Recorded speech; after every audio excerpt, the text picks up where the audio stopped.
안녕하세요. 건강할 수 있다입니다. 오늘은 오십견에 대하여 알아보겠습니다. 오십견이란 용어는 단지 50세의 어깨 통증을 지칭하는 모호한 용어로 쓰이고 있습니다. 정확한 의학 용어는 유착성 관절낭염 또는 동결견이라고도 불립니다. 어깨 통증과 어깨 가동 범위 제한을 일으키는 가장 흔한 질환 중 하나이죠. 어깨 관절을 감싸고 있는 관절낭에 만성 염증이 생기면서 유연성을 잃고 위축되어 주변 조직과 늘러붙게 되어 어깨에 통증을 일으키고 운동하는데 불편함을 느낄 수 있습니다. 오십견은 대체로 50대에 많이 발생하지만 30, 40대나 60, 70대에도 오십견이 생길 수 있습니다. 여성이 남성보다 걸리는 비율이 더 많고 당뇨나 갑상선 질환이 있는 경우 더 잘 생깁니다. 동결견 오십견의 원인은 무엇일까요?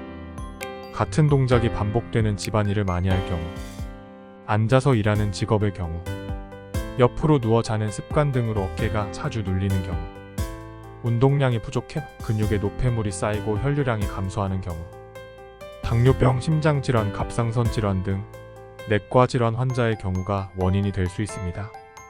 동결견 오십견의 증상은 무엇이 있을까요?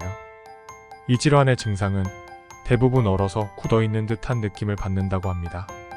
또는 해부학적으로 관절을 둘러싸고 있는 피막, 즉 관절낭이 세균이나 염증으로 인하여 달라붙어 통증이 생기고 가동 범위가 감소된다고 합니다. 동결견은 수동적 관절 운동을 통한 운동 범위의 회복이 중요합니다. 통증을 심하게 유발하지 않는 범위에서 혼자 할 수 있는 운동으로 무엇이 있을까요? 첫 번째로 진자 운동입니다. 의자 앞에 선 채로 아프지 않은 팔을 탁자나 의자 위에 지지합니다. 상체를 약간 기울인 후 통증이 있는 팔을 직선 아래로 늘어뜨려 이완시킵니다. 이완시킨 팔을 앞뒤로 천천히 움직입니다. 움직임이 익숙해지면 원을 그리거나 옆에서 옆으로 움직이며 5분 정도 반복합니다. 두 번째는 어깨 뒷부분 스트레칭입니다. 아픈 팔을 앞으로 뻗어 반대쪽 어깨 위에 얹습니다.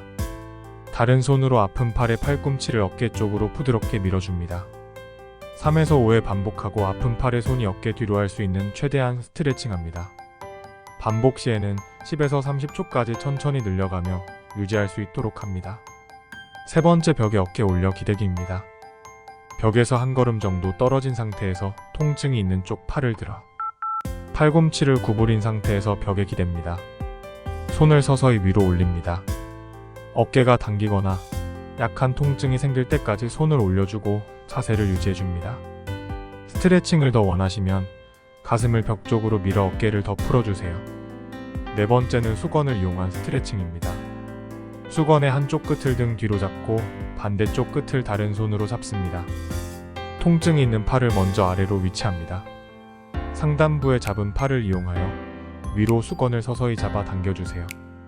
그 다음 아래 팔을 이용해 밑으로 당겨주세요.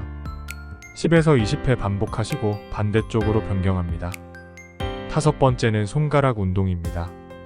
팔 길이의 70% 정도 떨어진 벽을 마주합니다. 손을 뻗어 손가락 끝으로 허리 높이에서 벽에 댑니다. 팔꿈치를 약간 구부린 채로 편안하게 팔을 올릴 수 있을 때까지 거미처럼 천천히 손가락을 벽 위로 걸어 올라가세요.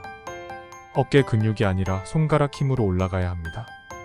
그 외에 고무밴드가 있을 경우 양손으로 팽팽하게 잡아 팔꿈치를 90도 정도 구부려 옆구리에 붙인 상태에서 양옆으로 어깨 통증이 생기기 전까지 벌려주세요. 양팔을 하시기 힘드시면 밴드 한쪽을 묶으시고 한쪽씩 당기는 연습을 진행하세요. 오늘은 어깨 통증, 흔히 말하는 오십견에 대해 알아보고 예방법을 소개해드렸습니다. 마무리로 따뜻하게 데운 찜질팩이나 수건으로 어깨를 풀어주세요. 예방훈련과 꾸준한 운동으로 건강한 미래를 준비하셨으면 합니다. 시청해주셔서 감사합니다.